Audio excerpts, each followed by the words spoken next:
Jalan-jalan ke Pulau Jawa, jangan lupa membeli semangka. Yang jawab salam dari saya doakan masuk surga. Assalamualaikum warahmatullahi wabarakatuh. Perkenalkan, nama saya Almahera dengan NIM 231270007. Pada kesempatan kali ini, saya akan mempresentasikan tugas dari beliau, Ibu Dr. Helna Nelis MPD, dengan tema Perkembangan Islam di Indonesia. Teman-teman, simak ya.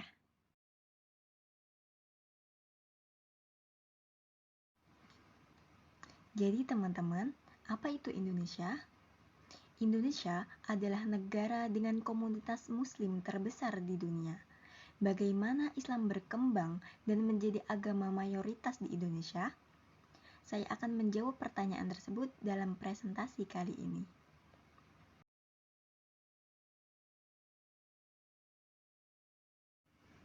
Bisa kita lihat bahwa media dalam Islamisasi atau bisa juga disebut sebagai faktor Islam masuk ke Indonesia, yaitu melalui perdagangan, perkawinan, pendidikan, tasawuf, politik, dan seni budaya.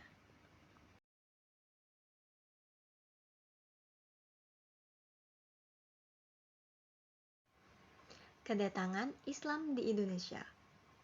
Awal mula Islam masuk ke Indonesia yakni pada abad ke-7 melalui pedagang Arab dan India yang masuk ke wilayah Indonesia, yang ditunjukkan oleh berita Cina dari zaman dinasti Tang. Islam masuk ke Nusantara pada abad 13 mengaitkannya dengan keruntuhan dinasti Abbasiyah di Baghdad tahun 1258. Pada abad ke-15 Masehi, Islam masuk ke Indonesia lagi dengan bukti adanya catatan Mahuan dan pemakaman Muslim. Mahuan sendiri adalah seorang musafir dari Cina Islam yang memberitakan pada abad ke-15 Masehi, sebagian besar masyarakat pantai utara Jawa Timur telah memeluk agama Islam.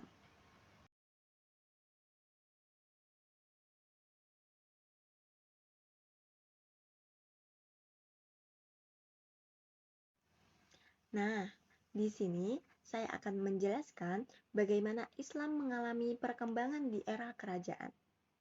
Yang pertama, ada Kerajaan Demak.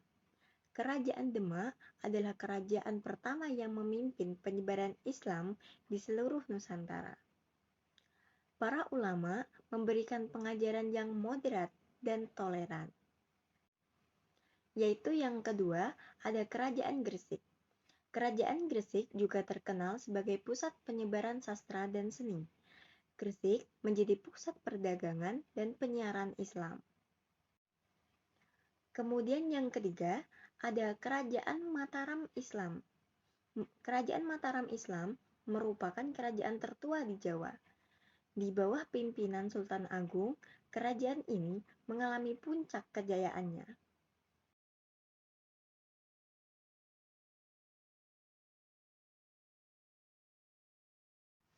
Adapun Islam berkembang di Indonesia juga melalui organisasi Islam. Saya mengambil 3 contoh organisasi Islam yang berkembang di Indonesia dan diikuti oleh sebagian besar di negara Indonesia.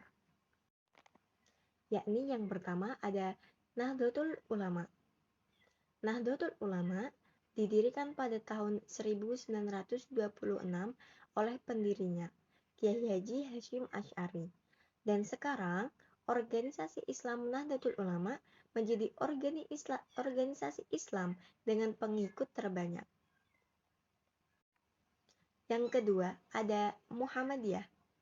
Gerakan Islam yang lahir di Kauman, Yogyakarta pada tahun 18 November 1912 ini oleh pendirinya Kiai Haji Ahmad Dahlan. Yang ketiga, ada LDII. Awal mulanya, LDII bernama Yakari, Yayasan Lembaga Karyawan Islam. Lalu diganti nama menjadi Lemkari, yaitu Lembaga Yayasan Islam. Dan akhirnya diganti lagi menjadi LDII, yaitu Lembaga Dakwah Islam Indonesia.